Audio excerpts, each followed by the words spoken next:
स्वामी विवेकानंद शास्त्र वेद के बहुत बड़े विद्वान थे। वह शास्त्र का ज्ञान न ही भारत अपितु पूरे संसार को देना चाहते थे। वे रामकृष्ण परमहंस के शिष्य थे। शिकागो में उन्हें 2 मिनट का समय दिया गया था। उन्हें प्रमुख रूप से उनके भाषण का आरंभ मेरे अमेरिकी बहनों एवं भाइयों के साथ करने के लिए जाना जाता है। उनके संबोधन के इस प्रथम वाक्य ने सबका दिल जीत लिया था।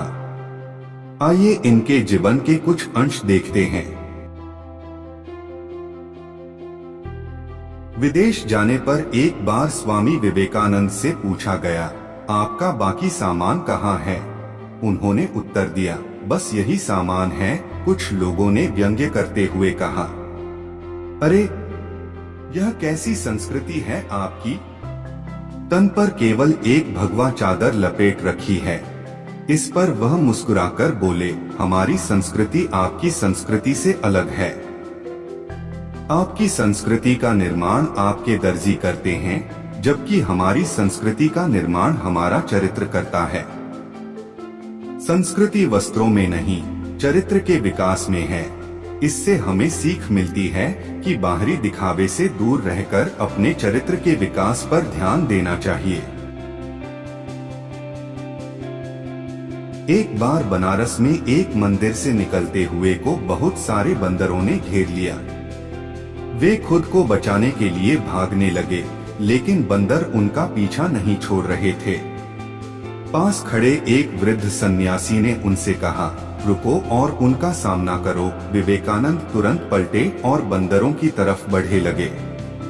उनके इस रवैये से सारे बंदर भाग गए। इस घटना से उन्होंने सीख ग्रहण की कि डर कर भागने की अपेक्षा मुसीबत का सामना करना चाहिए। कई सालों बाद उन्होंने एक संबोधन में कहा भी, यदि कभी कोई चीज तुम्हें डराए तो उससे भागो मत, पलटो और सामना करो।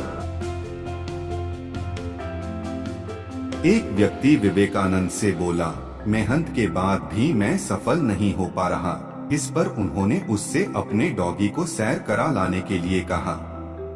जब वह वापस आया तो कुत्ता थका हुआ था, पर उसका चेहरा चमक रहा था।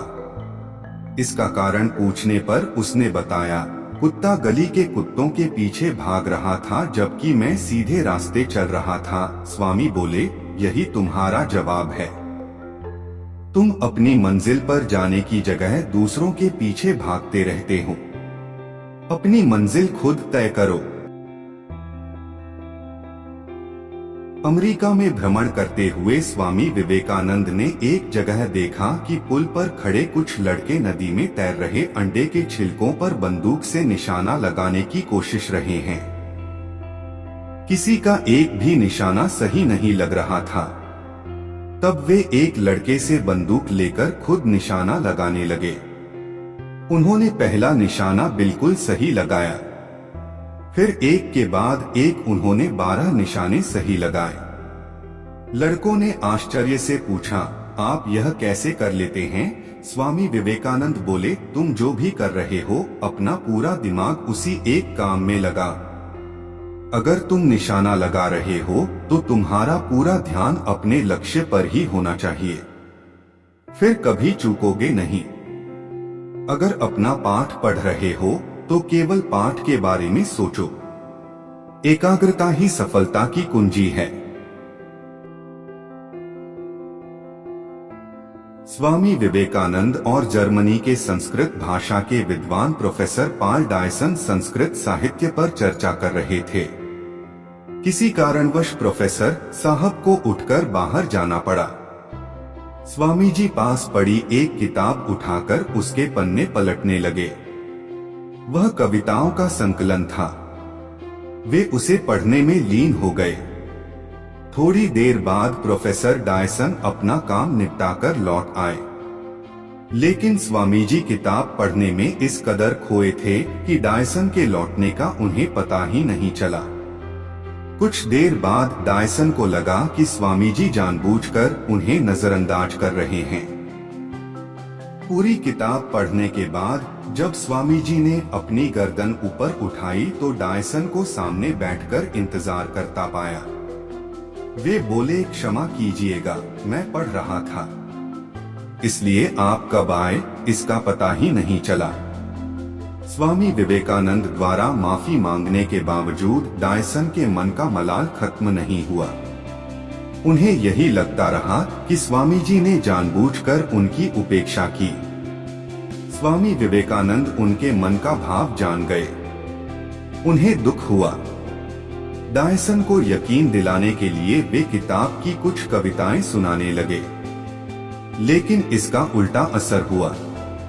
कविता की पंक्तियां सुनने के बाद डायसन ने कहा, लगता है आपने यह किताब पहले भी पढ़ी है। डायसन के इस तरह सोचने का कारण यह था कि 200 पन्नों वाली किताब कोई व्यक्ति इतने कम समय में नहीं पढ़ सकता था। वे बोले, किताब की सारी कविताएं आधे घंटे में याद हो जाना मुमकिन नहीं है। इस पर स्वामी विवेकानंद ने कहा, मिस्टर डायसन, जीवन में सबसे महत्वपूर्ण है एकाग्रता। एकाग्रता जितनी अधिक होगी, आपका समय उतना ही कम लगेगा या काम का परिणाम उतना ज्यादा होगा। अगर आपने इस वीडियो का पार्ट 1 नहीं देखा है तो अवश्य देखें। लिंक डिस्क्रिप्शन में है। आशा है आपको वीडियो पसंद आया होगा। और भी इंटरेस्टिंग वीडियोस के लिए बने रहिए हमारे साथ। Channel Life is yours me. Please like, share and subscribe the channel.